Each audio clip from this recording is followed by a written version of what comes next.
តោះមកស្វែងយល់ពីទូរទស្សន៍ Neo Art Display របស់ LG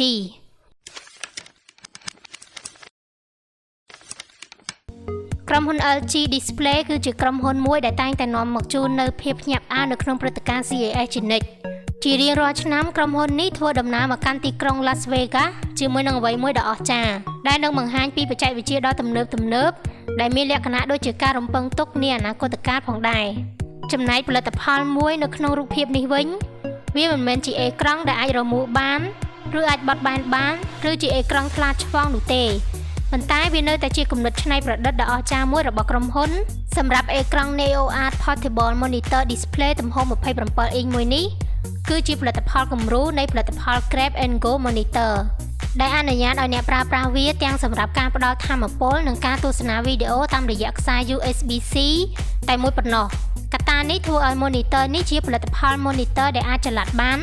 ជាមួយនឹងការរចនាម៉ូដដ៏ស្ដើងនិងស្រាលដែលឲ្យវាចល័តបានយ៉ាងងាយស្រួលពីទីកន្លែងមួយទៅទីកន្លែងមួយផ្សេងទៀតមិនថានៅក្នុងគេហដ្ឋានឬនៅក្នុងការិយាល័យធ្វើការនោះទេជាមួយការសាកល្បងប្រើប្រាស់ Neo Art Display ជាក់ស្ដែងនៅក្នុងព្រឹត្តិការណ៍ CES 2019បង្ហាញថាវាមានសមត្ថភាពខ្លាំងជាងផលិតផលគំរូដទៃទៀតការតភ្ជាប់វាជាមួយ MacBook Pro គឺជាបទពិសោធន៍ក្នុងការប្រើប្រាស់ប្រព័ន្ធ Plug to Play ពិតប្រាកដហើយការបង្ហាញរបស់ LG Display ក៏បានផ្ដល់ឲ្យយើងឃើញថាវាពិតជាពិសេសលើសពីនេះវាមាន MVP មួយគ្រឿងដែលផ្ដល់ថាមពលទៅកាន់អេក្រង់ទំហំ27អ៊ីងចំនួន2គ្រឿងនៅក្នុងពេលតែមួយផងដែរប្រកបណាស់ MacBook Pro ត្រូវការបញ្ចូលថាមពលជាថ្មីភ្លាមហើយនេះអាចជាចំណុចខ្សោយមួយរបស់វាសម្រាប់រុនដោត USB-C គឺមានត្រឹមតែ2រុនប៉ុណ្ណោះ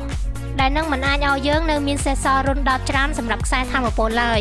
ប៉ុន្តែវាជាការពិតដែលវាអាចបញ្ចូលថាមពលទៅកាន់អេក្រង់ទំហំ27អ៊ីងចំនួន2គ្រឿងព្រមជាមួយនឹង MacBook ទំហំ13អ៊ីងក្នុងពេលតែមួយបានហើយប្រើប្រាស់ថាមពលថ្ម laptop តែមួយគ្រឿងប៉ុណ្ណោះអេក្រង់ Neo Art Display មានចំណុចពិសេសដ៏សាមញ្ញមួយទៀតនោះគឺវាជាអេក្រង់ LCD ដែលមានកម្រិត resolution 1920x1080 និងមិនមានឧបករណ៍បន្ថែមដូចជា speaker ឬ webcam ទេប៉ុន្តែគុណភាពរូបភាពរបស់វាពិតជាចំណុចដ៏ទាក់ទាញបំផុតលើពីនេះទៅទៀតក្រុមហ៊ុន LG Electronics បានប្រកាសអំពីការផលិតទូរទស្សន៍ OLED រមូរបានទំហំ65អ៊ីងដែលជាការបង្ហាញមួយរបស់ក្រុមហ៊ុន LG Display កាលពីពេលមុនហើយអ្នកអាចទិញវាបានយកមកប្រើប្រាស់នៅក្នុងឆ្នាំ2019នេះធ្វើឲ្យយើងនៅតែមានសង្ឃឹមថាអេក្រង់ចល័ត Neo Art ទំហំ27អ៊ីងនេះ